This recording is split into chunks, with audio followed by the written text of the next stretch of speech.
It was nearly midnight when the wind shifted.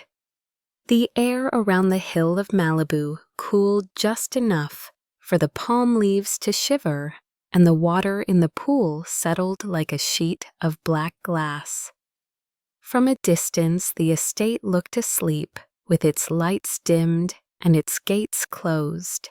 But behind the house, past the jasmine vines and trimmed hedges, the water stirred gently, and she was there, naked, alone, singing.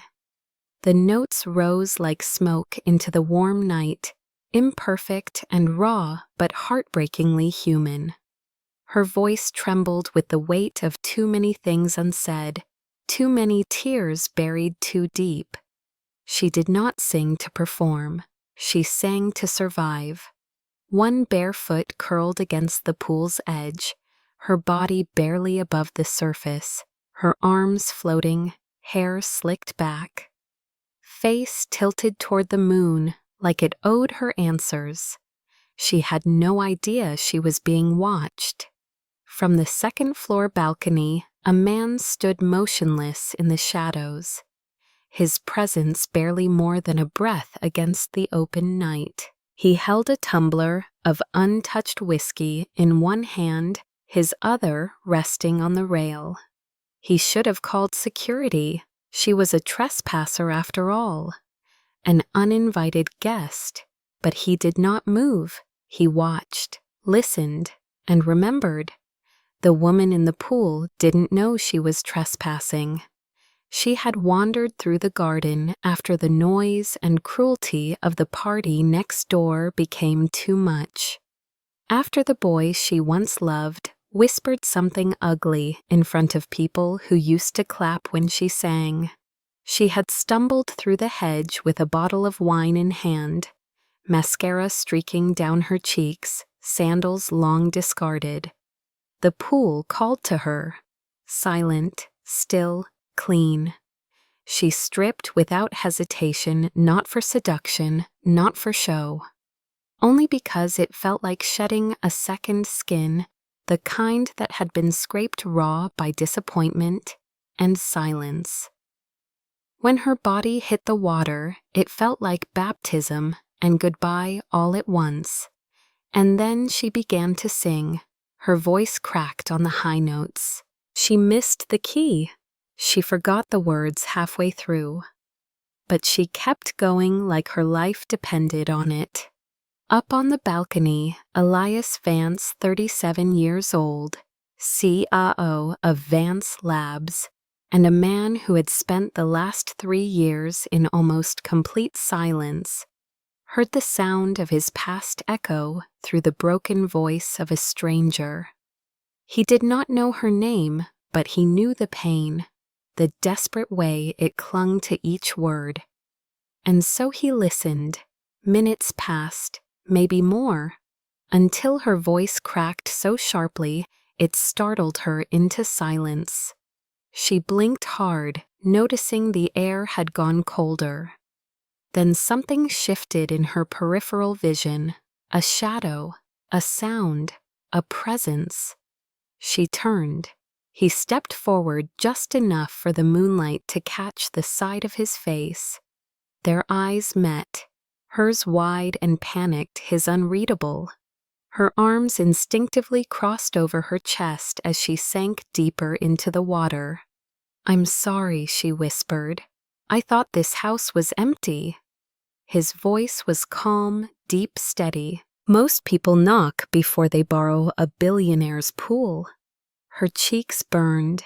She opened her mouth, then closed it again, her throat dry. He tilted his head. "You sing like you're trying to forget something." She said nothing.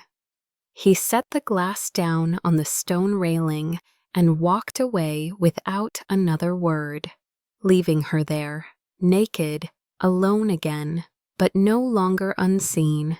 And for some reason she couldn't explain, that was the part that shook her most. Maya hadn't meant to end up in a stranger's backyard, much less naked in his pool. The night had started with the illusion of celebration. Her roommate had invited her to a music executive's party next door, promising connections, introductions, maybe even redemption. Maya had fallen from the spotlight 2 years ago, after a failed debut EP and a public breakup that was more scandal than truth. Tonight was supposed to be about new beginnings, but it quickly turned into a reminder of everything she had lost. Her ex-boyfriend, now a successful producer, was at the party too. He smiled the same polished smile he used in interviews and leaned in with a smirk when he whispered, "Still chasing dreams, Maya." The crowd had laughed softly, their champagne glasses raised in polite pity. She'd smiled back, pretending not to care, pretending the wine hadn't already loosened the grip on her self-control. But the second her chest started to tighten, when her throat began to close with the old ache, she had slipped out through the side gate, barefoot mascara smudged half-drunk, and fully done with pretending. She didn't know exactly how she found herself in the garden next door. The properties in Malibu bled into one another, hedges that weren't quite walls, paths that weren't quite private. There was a gate left ajar, a trail of warm stone steps, and then a pool that glowed faintly like a hidden promise. She had pulled off her dress like it was burning her, tossed her bra aside like an apology, and walked straight into the water. Now, hours later, her skin was pruned, her hair tangled, and her reality snapped in half by the memory of his voice. Deep, dry, smooth.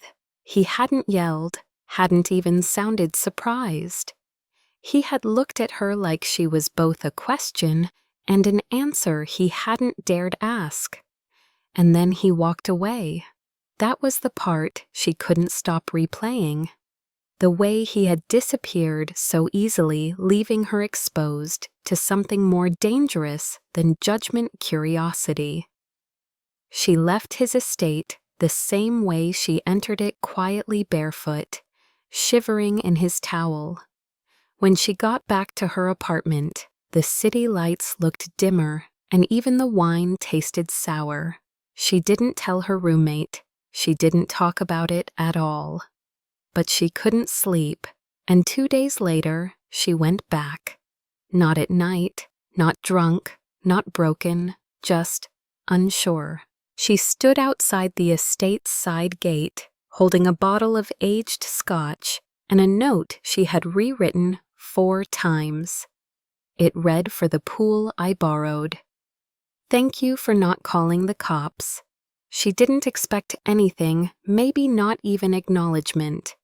But she wanted to say something, to finish the moment.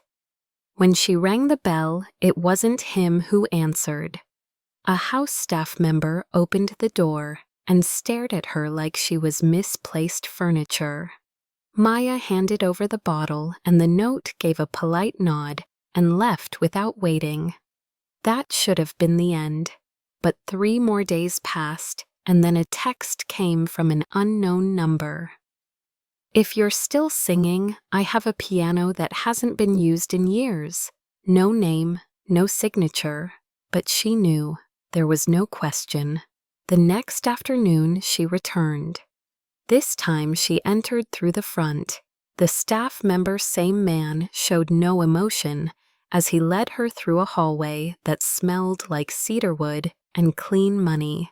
She was brought to a room with large windows, a grand piano, and a pool just beyond the glass.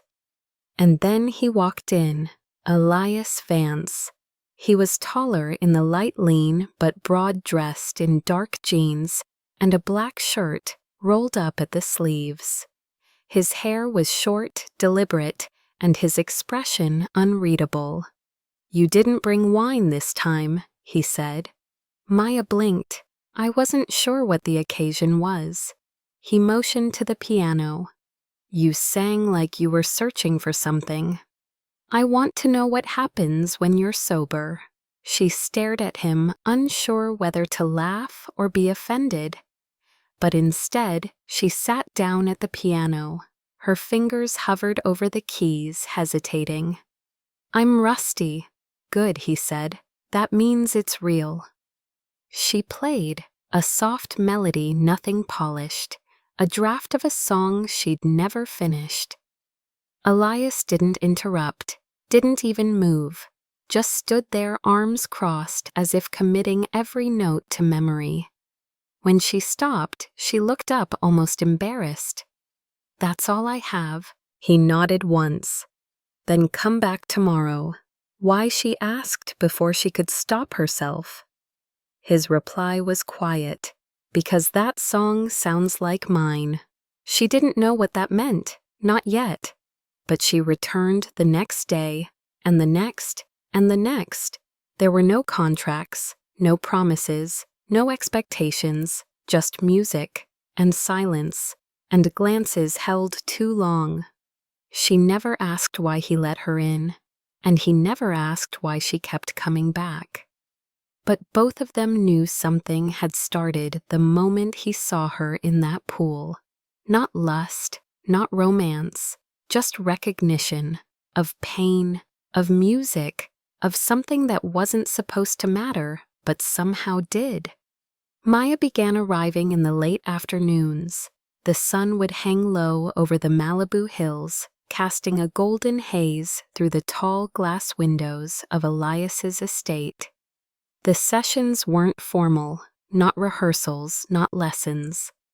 She would sit at the piano or by the pool sometimes with her guitar, sometimes with silence. Elias never interrupted. He rarely spoke at all, but he was always there.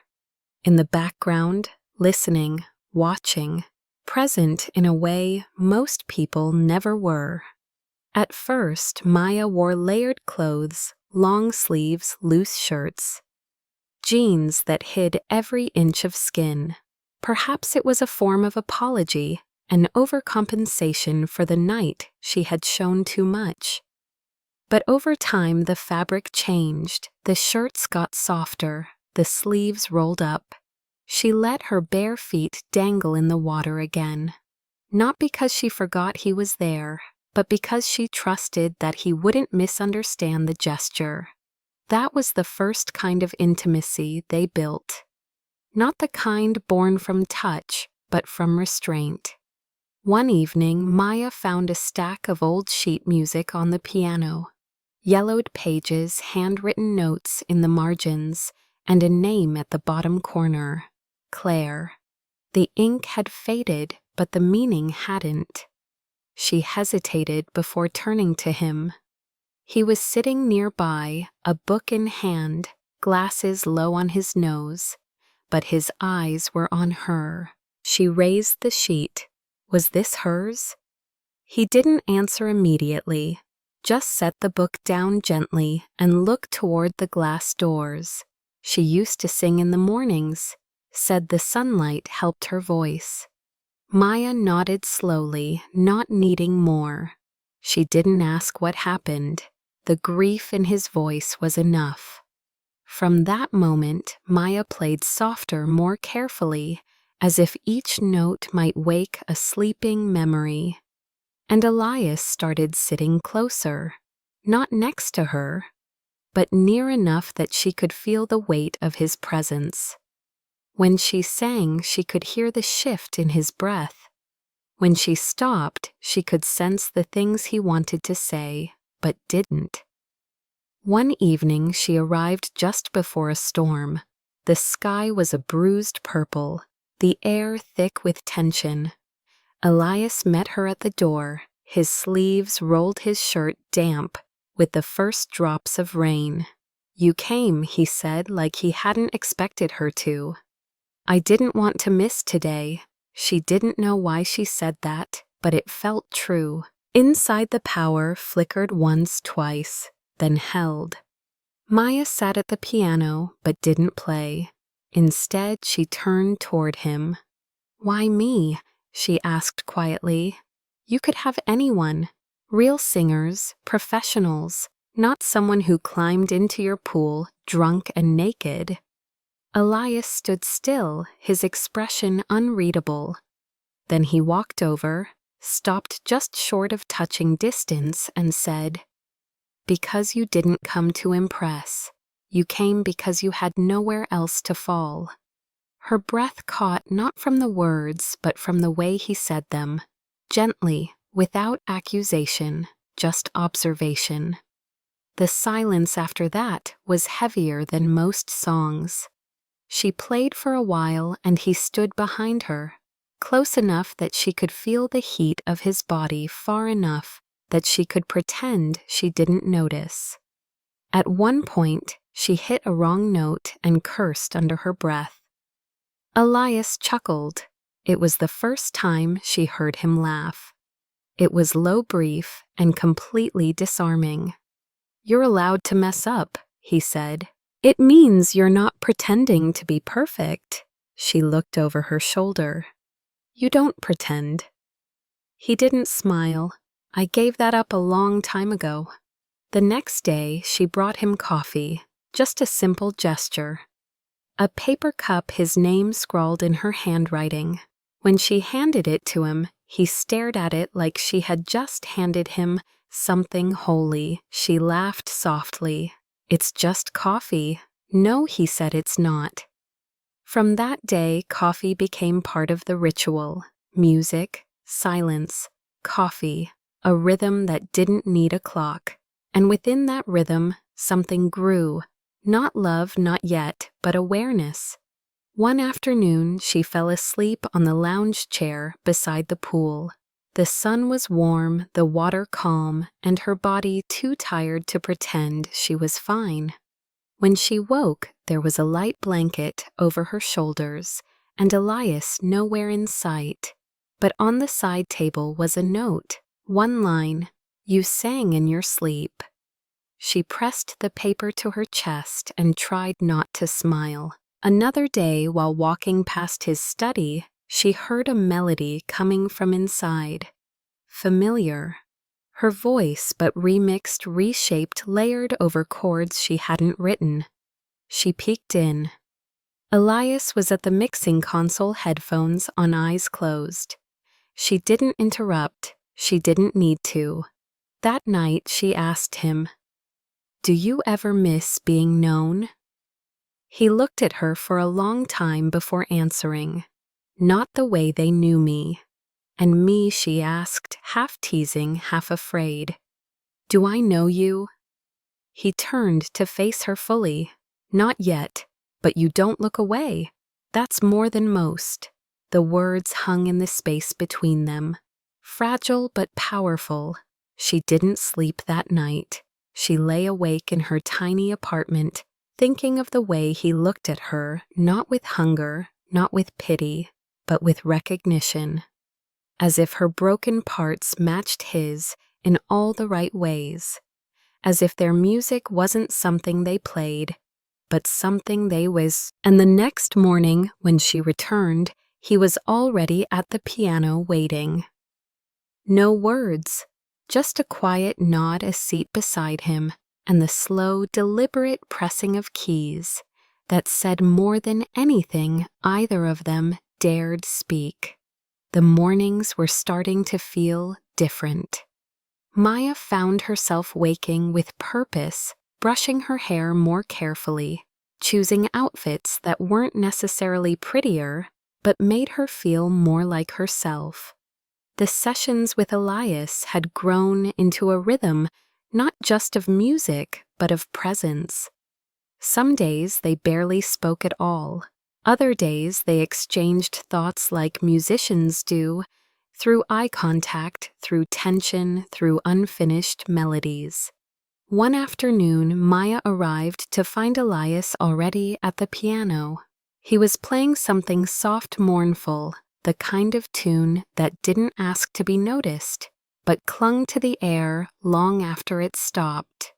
She stood in the doorway for a while listening. Then she walked in without speaking and sat beside him. He didn't look at her, just kept playing. After a minute, he asked quietly, almost absently, "Do you believe music can haunt a place?" Maya answered just as softly, "I think silence is worse." He stopped playing, slowly turned to her. Their eyes met and something shifted. "Come with me," he said. He led her down a hallway she hadn't been through before. The walls were lined with photographs, most of them in black and white. Musicians, concert halls, a woman with wild curls and a smile that could split clouds. Maya paused in front of one picture. The woman stood barefoot on a stage, a violin in her hand. Her body arched toward the light. Claire Elias said, "Just the name, no explanation." Maya understood. He opened a door at the end of the hall. Inside was a studio, real professional intimate. Not cold like commercial spaces, but curated warm lighting, velvet panels, shelves of vinyl, and analog equipment. She stepped in slowly, taking it all in. "I built this for her," he said. "She never got to use it." Maya ran her fingers across the piano keys. "Why are you showing me this?" "Because you sing like she played," he said, "with fire and fear all tangled together." Maya sat on the edge of the stool. "You don't talk about her." "There's not much to say," he replied. "She was light, and she burned too fast."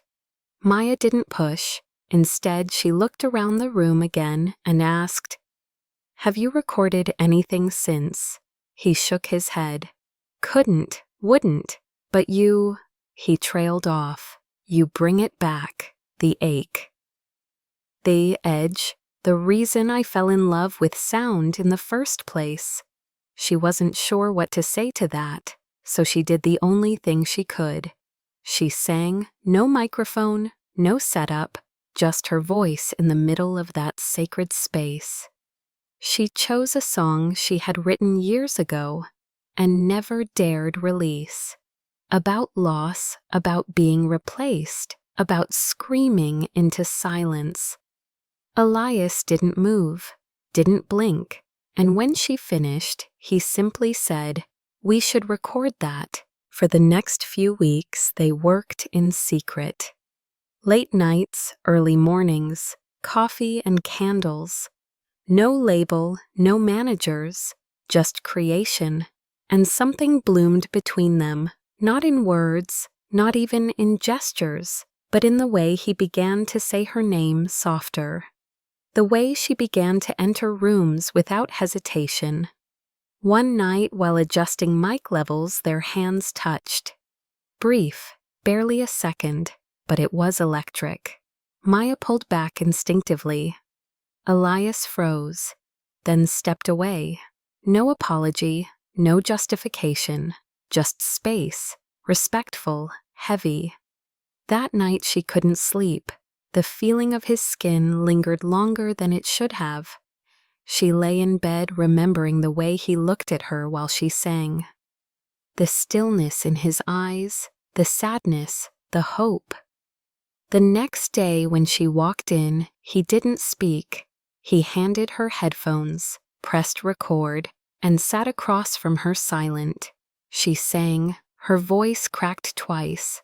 She started over 3 times, but he never looked away. When it was done, she took off the headphones. "Is it enough?" she asked. Elias leaned forward, his elbows on his knees. More than enough. For what she asked. He didn't answer, but in that silence something was said. Something she would spend the rest of her life trying to understand. The first photo appeared on a gossip blog 2 weeks later. It wasn't high quality, slightly grainy, taken from a long lens across the hill, but it was clear enough. Maya stepping out of Elias's estate in the early morning barefoot, wearing his oversized hoodie. The caption read "Songbird" or "Social Climber," and it spread like fire.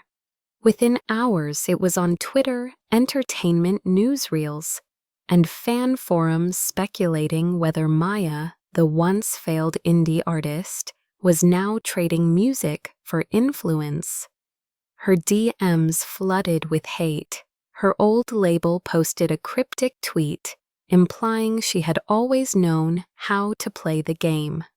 The worst part was the silence. Elias didn't call, didn't text, didn't respond.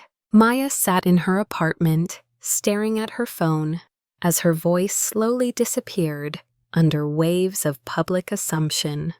She tried to ignore it, to bury herself in the recordings they had worked on, but even music felt tainted now. The following afternoon, she went back to the estate against every instinct. The staff hesitated to open the door, but eventually let her in. Elias was in the studio, standing over the console, headphones hanging around his neck. He looked up when she entered, but didn't move. "You saw it," she said quietly. He nodded. "Of course I did." And she asked, needing him to say something, anything that sounded like support. "This isn't sustainable," he said. His voice was calm, measured, and somehow that made it worse. "You think I did this for attention?" "No," he replied. "I think you underestimated what attention does." Maya stepped back like she'd been slapped. "So what? This ends because someone took a picture. This ends because I won't let the press tear another woman apart."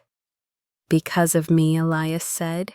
"You deserve more than being a headline in someone else's narrative." Her eyes burned. "You don't get to decide what I deserve." He walked around the console closer, but not too close. "You don't know what they're capable of, the way they twist things. Claire." He stopped. Maya's voice cracked. "I'm not her, but you will be if we keep going," he said, "and I won't survive losing someone like that again." She turned, heart pounding. "So that's it. You'll let them win." "I'm protecting you," he insisted. "You're abandoning me," she corrected. Silence. He didn't follow her when she left. That night, Maya took every rough cut of the songs they'd recorded and listened to them one by one like they were pieces of something that had never been whole. And then she wrote 3 verses, 1 chorus, no bridge, just a raw, bleeding truth wrapped in melody. She titled it, "Don't Look at Me Like Headlines." She uploaded a short acoustic clip online. By morning, it had gone viral. 1 week later, a producer she had never met used it in a montage video about media cruelty. It hit 1 million views within days. And still, Elias said nothing. Maya started booking small gigs again. Bars, cafes, tiny spaces where no one asked about Elias Vance, and everyone listened when she sang. She never mentioned him, not once, but every lyric felt like a ghost with his voice. One night, after a show in Venice Beach, she stepped out the back to catch air. Her hands were shaking, her chest tight, and then she saw him, leaning against the alley wall, dressed in black eyes, unreadable. "You shouldn't be here," she said. "I know," he replied, "but I needed to hear you live again." She swallowed hard. "You could have called. You would have told me not to come," he said, "and you would have been right." She looked away. "Then why are you here?" He stepped forward slowly. "Because that song, that last one, it was mine too." Her breath hitched. "You walked away." "I did," he said, "because I was afraid of breaking you. But all I did was break myself." She didn't answer, couldn't. The part of her that wanted to hate him was quieter now, drowned beneath the ache in his voice. "I'm not asking to fix it," he said. "I'm just asking to finish the song we started." Maya looked at him, then really looked, and saw not the billionaire or the ghost of someone else's tragedy, but the man who once listened to her sing under a moonlit sky and didn't look away. She nodded, not because it was easy, but because it still mattered. 3 days later, Maya stood backstage at a charity gala in downtown Los Angeles, her hands trembling around the microphone. The event was being streamed live, attended by executives, influencers, and too many faces she recognized from television. She hadn't agreed to this performance to prove anything. She had agreed because for once she wanted to stand in front of a room full of people who judged first and listened second and sing anyway. Elias had sent no message, no flowers, no notes, but she had seen his name on the donors list. The moment she stepped into the light, silence fell over the crowd. She wore black, simple, elegant, her hair down, her eyes steady. She didn't introduce herself, didn't smile. She just began. The first chord struck through the speakers like a whisper in a storm. Her voice followed, raw, deliberate, not angry, just true. She sang the first verse of Don't Look at Me, like headlines, and didn't blink when the camera zoomed in. Her voice rose through the chorus, every word slicing through the air like silk on glass. And then she added a second verse, one she hadn't written until last night, about a man who showed her she wasn't invisible, and then left because he thought it would protect her. A verse about choosing truth over fear. The audience didn't move. Phones filmed, eyes widened, and somewhere in the back of the room, a tall figure stood alone. Hands in his pockets, gaze locked on her like the rest of the room didn't exist. Elias hadn't told anyone he'd be here. He hadn't told himself until he walked through the doors and saw her name on the program. When her voice cracked just slightly on the final note, he took one step forward. Just one. She looked up, their eyes met, and in that space between applause and silence, something shifted. He didn't wait. He walked down the aisle toward the stage. Maya froze. The room followed him with their stares, every person murmuring, recognizing him instantly. He stopped at the foot of the stage and looked up at her. "Say no if you want me gone," he said loud enough for the front row to hear. She said nothing. "But I'm done hiding," he continued. "From them, from you, from what this is," someone gasped. The host whispered into their mic, unsure what to do. Maya stepped down from the stage, slowly, mic still in hand, and stood in front of him. "You really want to do this here?" she asked. He nodded. "I want to do this anywhere you'll let me." She tilted her head. "You walked away. I thought I had to," he said, "but then I realized love doesn't need protecting, it needs choosing. I'm choosing you." Murmurs rippled through the room. Cameras clicked. Her heart pounded. Her voice, barely above a whisper, was somehow louder than all of it. "Then come up and sing with me." His eyes widened slightly. Now she nodded. "If you're really not afraid." Elias hesitated only a second, then took the hand she offered. Together they walked back onto the stage. She picked up a second mic. He exhaled once, shaky. "I haven't sung in years." "Good," she said. "Let's make it honest, not perfect." The music began again. This time they sang together. And though his voice wasn't flawless, it was real, and hers, layered with his, became something entirely new. A harmony neither of them had planned, but somehow fit like a second skin. The audience didn't just applaud, they stood. not because of who he was, but because of who they were together. And in that moment, they weren't headlines or rumors or mismatched worlds. They were two people who had been broken by life and somehow found a way to be whole again together. The morning after the gala, the headlines exploded with images of them standing side by side on the stage, microphones in hand, laughter in their eyes, and a kind of undeniable intimacy that even a camera lens couldn't distort. Yet inside Elias's penthouse, everything was still. Maya sat curled in a robe on the window seat, sipping coffee, her bare feet tucked beneath her. The city moved fast beyond the glass, but she didn't. She just watched it, quiet, grounded, more herself than she'd been in years. Elias stepped out of the kitchen with a second mug, wearing nothing but his sweatpants, and the smallest smile, and handed her the drink without needing to say anything. She took it, fingers brushing, eyes lingering. "You regret it?" he asked.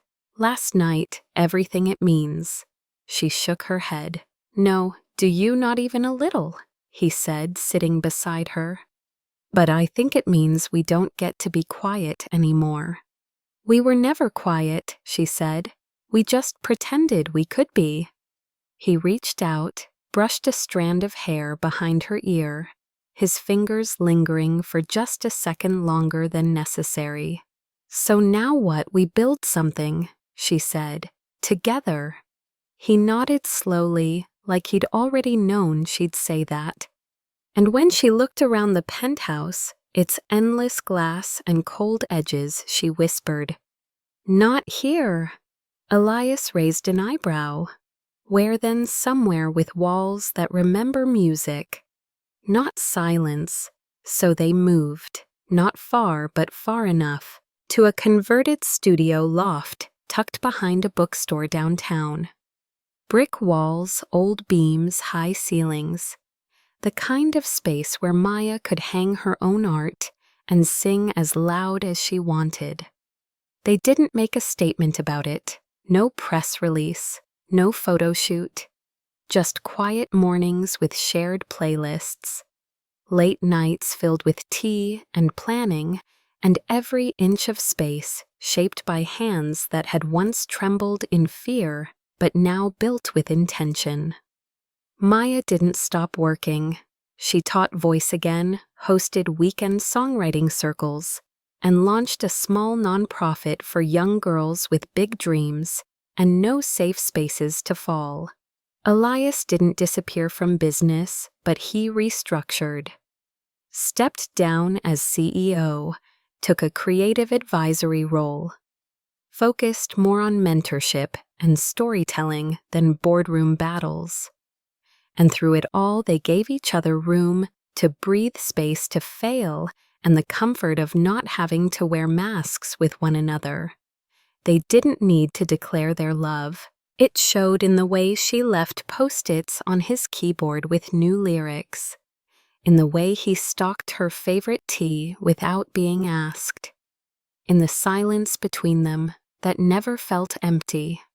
At night, Maya would curl against him on the old velvet couch, her head on his chest, the steady rhythm of his breathing grounding her. Sometimes they'd talk about nothing. Sometimes they'd talk about everything. He told her about the year he stopped singing because of a betrayal too public to explain.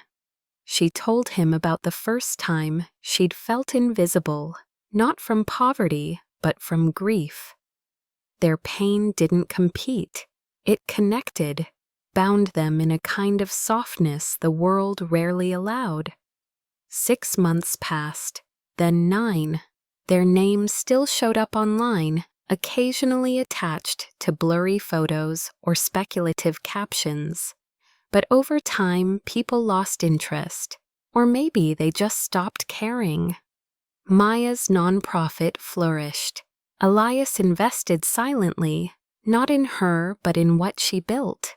He never showed up to take credit, never sat in the front row. He waited in the back, proud without possession.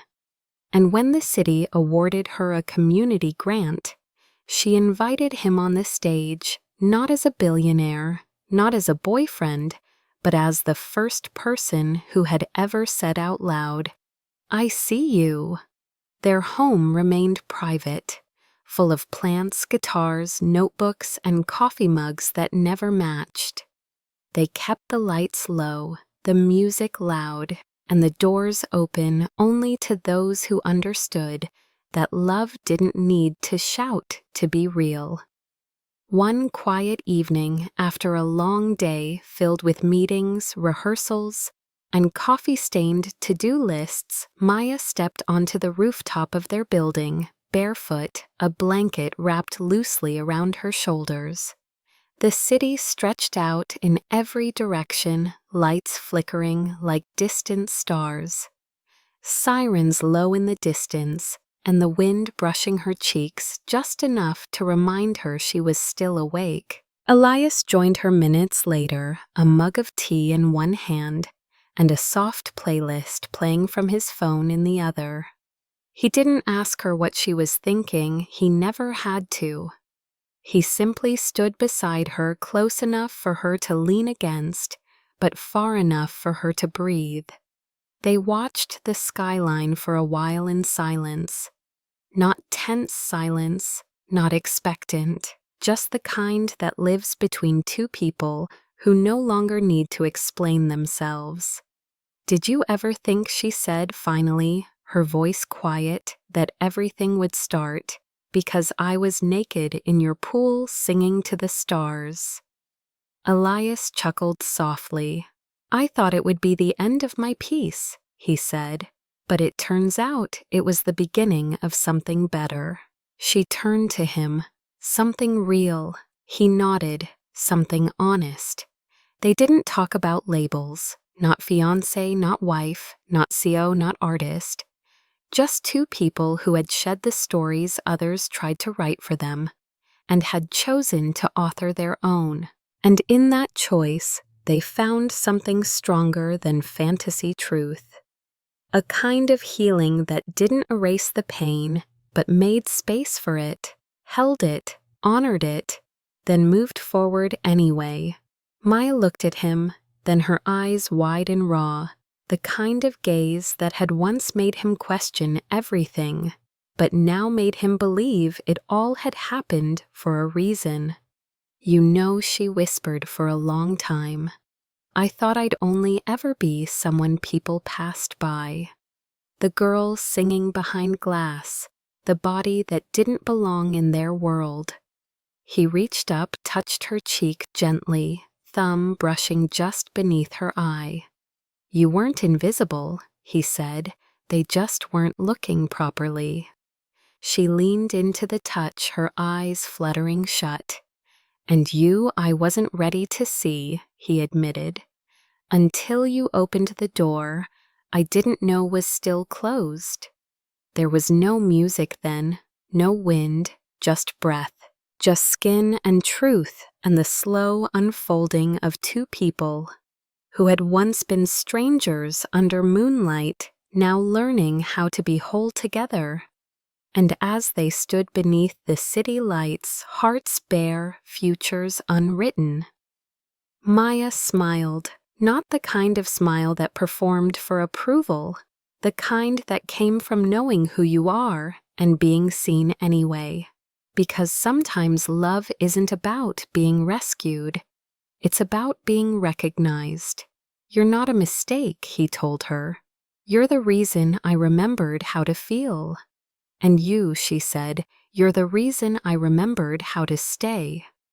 They didn't need fireworks. They had healing. They had music. They had each other. And that in the end was enough, because sometimes the beginning of everything looks like the worst moment of your life. Sometimes it walks in while you're naked and alone and singing in someone else's pool.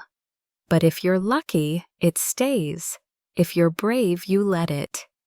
And if you're real, truly real, you stop running. You choose to stand still, to see, to be seen.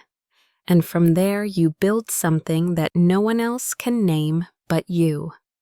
1 year later, the house they lived in wasn't a mansion, and it wasn't on a mountaintop. It was a restored craftsman tucked between overgrown trees in a quiet corner of the city, far enough from the noise, but close enough to the people they loved. The pool in the backyard had been rebuilt not as a symbol of wealth, but as a space of memory. The night Maya first saw it again, she laughed. "You kept it." Elias grinned, standing barefoot beside her. "I almost filled it in, but it felt like erasing a piece of our story." A pretty scandalous piece, she teased, sliding a finger through the water's edge. Scandalous, he agreed, stepping behind her arms, wrapping gently around her waist. And perfect. Maya's music had changed. She didn't sing in clubs anymore, not because she was above it, but because her voice had found new purpose. She'd released a series of acoustic records, raw and bare and filled with the kind of lyrics that made people feel seen. Her songs didn't climb the charts, they climbed hearts. Elias had stepped away from corporate headlines. Not retired, just recalibrated. He opened a foundation under his mother's name, supporting young artists and trauma survivors, quietly using his resources to uplift others who felt unseen. He said less in boardrooms now and listened more in studios and shelters and backroom sessions of healing. The world didn't stop whispering. They were still a headline in some places, still dissected in blogs and coffee shop gossip. But over time, the noise lost its grip because their life wasn't built for public opinion. It was built in quiet mornings, in shared silence, in hands reaching for each other across grocery aisles and therapy sessions. They still fought sometimes, over stupid things, over serious things. But always they returned, always they chose again, and again, and again. One summer night they hosted a small gathering in their backyard. Nothing grand, just friends, a few, string lights, old vinyls spinning on a corner player, and the scent of grilled peaches drifting through the dusk. Maya wore a loose white dress, her curls tied up in a messy bun. Bare feet tucked beneath her on a worn-out garden bench. Elias sat beside her, laughing softly at something his brother had said. For a moment she looked around, taking it all in. The noise, the quiet, the joy, the scars, the path that had led her here. And she realized she didn't feel like an outsider anymore. She felt like a woman who had come home to herself. Later, as guests trickled out and stars replaced the city's fading light, Maya stepped out to the pool alone. She let the robe slip from her shoulders, let her body move through the water like it had the very first time. Except this time she wasn't hiding. She wasn't performing. She was simply being. Elias watched from the kitchen window, a soft smile tugging at his mouth. Remembering that night, that song, that girl who had changed everything without meaning to. He walked out, sat at the edge, dipping his feet in. "Singing tonight?" he asked. She nodded. "But only if you promise to join me." He raised an eyebrow. "You know I can't carry a tune." "That's not the point." She swam to the edge, rested her chin on her folded arms. "The point is to remember." He leaned forward, kissed her temple, then whispered, "Then sing, Maya. Sing for the girl you were and the woman you became." And she did. Not loudly, not perfectly, just honestly. A melody that echoed through the trees and settled deep into their bones. A reminder that sometimes the most unexpected moments are the ones that shift everything. That sometimes healing doesn't begin with grand gestures, but with a single look, a quiet act of trust, a song shared under the moonlight. She sang until her voice faded into breath, until the water stilled around her, until the night folded in like a promise. And when she stepped out of the pool, Elias was waiting with a towel and open arms. The world hadn't changed, but they had, together, and that in the end was all that mattered. Sometimes fate doesn't knock. It crashes through the surface of a quiet night wrapped in vulnerability, soaked in moonlight and utterly unprepared. Sometimes it arrives in the form of a girl who sings to forget, and a man who listens to remember. Their story didn't begin with intention. It began with a mistake, a misunderstanding, a moment that could have ruined everything. But instead, it built something neither of them had the words for. She taught him that not everything needed to be solved, that not every silence demanded an answer. And he taught her that not all power corrupts, not all eyes judge, not all intimacy ends in abandonment. They weren't perfect, and they never pretended to be.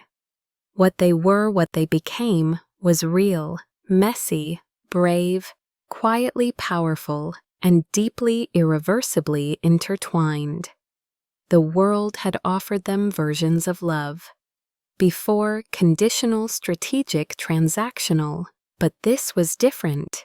This was built in whispered confessions and held gazes, in dinners eaten barefoot on kitchen tiles, in the way he never interrupted her music, and the way she never flinched at his scars.